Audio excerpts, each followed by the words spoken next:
It was the op-ed to end all op-eds. An anonymous writer, the New York Times says, is a current senior official within the Trump administration, declaring the author and other like-minded government employees are part of an active resistance to what they call an amoral president, having, quote, vowed to thwart parts of the president's agenda and his worst inclinations.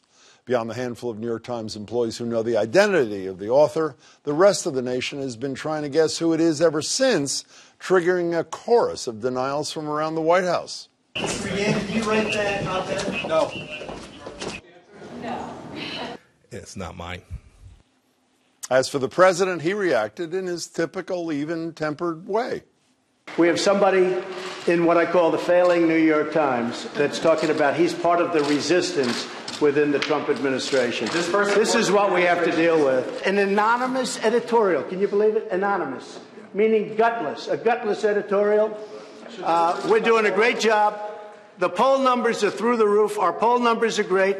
And guess what? Nobody is going to come close to beating me in 2020.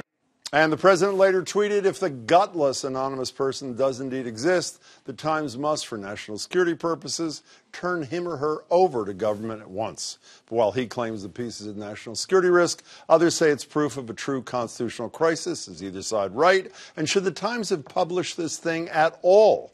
Joining me with the answers are Nancy Gibbs, former editor-in-chief at Time Magazine. It's great to meet you, Nancy. Nice to see you. Be here. And Shirley Leung, the new interim editorial page editor of the Boston Globe. Congratulations on that, Shirley. Thank you. So the New York Times editorial page decided to print this. Would you have printed it in your paper? You know, I discussed it with the editorial board this morning. Of course, this was a big, topic, this New York Times op-ed. And we talked about it. We said, we probably would have published it. Of course, we would have done exactly what the Times did, which was to vet the anonymous source. And if you read what happened, the op editor at the Times, James Dow, the op-ed was brought to him through an intermediary. So it wasn't like it was dropped in the mail. And so he kind of knew the person who was bringing the anonymous op-ed to him. Here's what part of what Dow had to say, by the way, to the Daily, the New York Times blog. Here it is. The newsroom grants anonymity to sources on stories when they feel that those people are in danger of physical danger, of losing their livelihood. Our rules aren't all that different in opinion. We decided that the piece was important enough and strong enough to justify granting anonymity. Obviously, I meant their podcast, by the way. Do you have any concerns about publishing this anonymous thing? I do. I think, the bar has to be very high, and the Times, and I respect the judgment of their editors enormously. Would they have published it if this had been in a different administration, if it were not in the larger context of... What do you think the answer to that is? It's hypothetical, and it isn't fair to accuse them one way or another. But you raised the question. Well, one of the interesting things about when the bar is very high, as I think it is, and as they would admit that they don't do this often, and then you sort of have to say, well, we're going to learn something new. And yet one of the points that everyone has made about this is that it was very much in line with what Bob Woodward's book this week lays out, what many reporters who've been covering this administration, this White House, have laid out. So what did we really learn from this that we didn't already know? Which is even further reason not to do this kind of thing. Is that not the case? We discussed this as a board this morning, and the one piece, the one kind of big piece of news was in the talk of the 25th Amendment, the talk of invoking that, and that this president was perhaps so unfit that cabinet members needed to take action. By the way, that's an amendment. Part of the amendment has never been used. Obviously, it was passed after JFK's assassination. It was in 1967, and the incapacitation thing was used when Reagan was being operated on. This would be a first. And by the way, just minutes ago, Elizabeth Warren from Massachusetts says it should be invoked.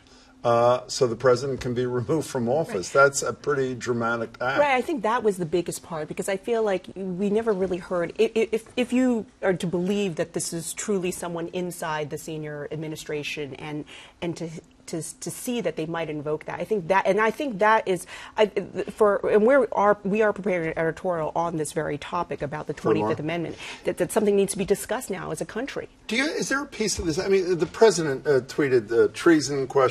He wants the name from the New York Times. I think most people would agree that's a bit extreme, but does it not concern you at all that self-appointed men and women have decided that the President of the United States, elected by, well, some might say just by the Electoral College, that's the way it works, that men and women have decided that they know better what is good for the United States of America, and they will thwart that elected president when they decide that his actions are harmful to us. Does that trouble you? I think that's exactly the question that's so serious. It may not be a constitutional crisis. It's a democratic crisis. Small d. Small d. And I think in this case, if you look at the way this has fallen into the eternal polarity of our argument, where one side is saying this is the Trump traitor and the other side is saying this is the leader of the resistance, like he's an underground hero, he or she, that once again, we cannot even agree over whether this kind of insubordination, confessed insubordination,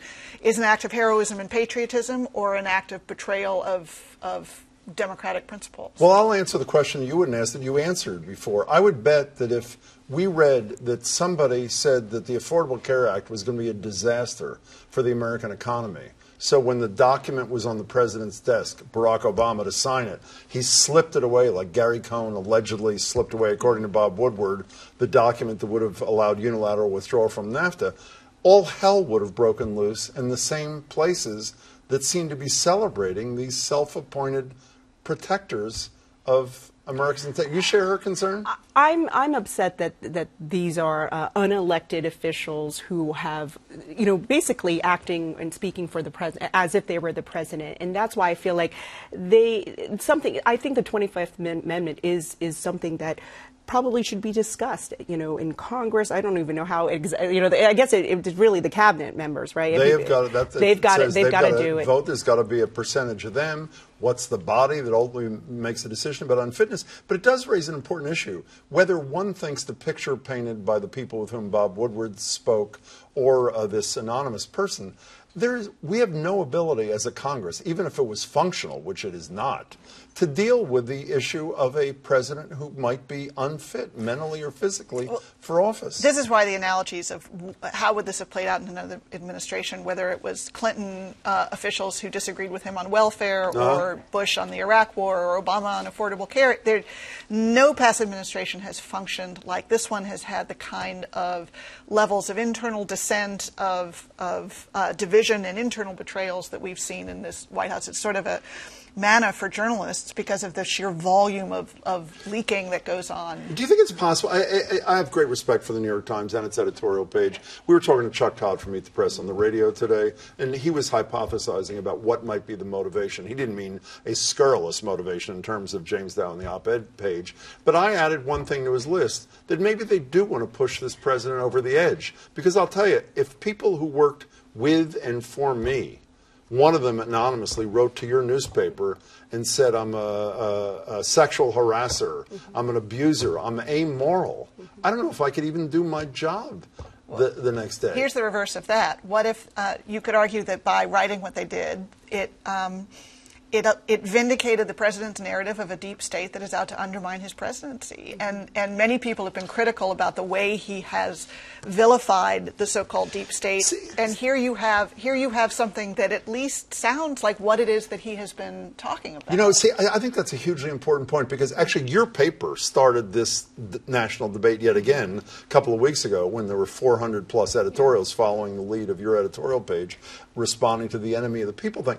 A huge percentage of the American people, what's the editorial, what's the news pages my boss was mentioning on the websites, it's very hard for people to make a distinction. So in some ways this does feed the whole sickness about the media rather than helping it, doesn't it, or does it? You mean the anonymous nature? Yeah, exactly. There is a danger to that. Though people have been discussing that because it was we use anonymous sources all the time. By the way, so does the Trump administration. Right, sends out right. Anonymous sources. Exactly. So, but I feel like also what was said though was in line with so many other things that we've been multiple books have said the same thing, and I think so maybe we didn't need it, as Nancy was intimating before, in light of the fact that we did read about it the day before in the upcoming Woodward book and beyond. Until this anonymous op-ed came out, nobody was seriously talking about the 25th Amendment, and now you have one congressman from Maryland, senator talking about it. Well, anyways, now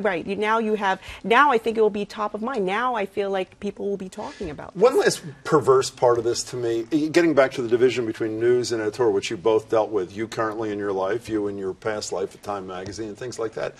We're in a situation where I assume the reporters for the New York Times, as well as reporters of the Globe and everywhere else, are now going to be chasing down the anonymous source. Oh yeah, it's got to be making them crazy on West 42nd Street, because you know that colleagues a couple floors above you know the answer to the question that every journalist is trying to answer. I think it is very hard right now to keep secrets. I suspect that the forensic linguists and all the other Lodestar detectives are going to have this figured out. I sort of am amazed that we made it until this evening without knowing. I think it's very hard for this to remain, anyone to remain anonymous. Do you want to do any irresponsible speculation on who it might be? Nope. How about you? Nope. I didn't think so. Pleasure to meet you, Nancy. Thanks so much for your time. Really appreciate it. And Shirley, Good to see you. congratulations on the new job.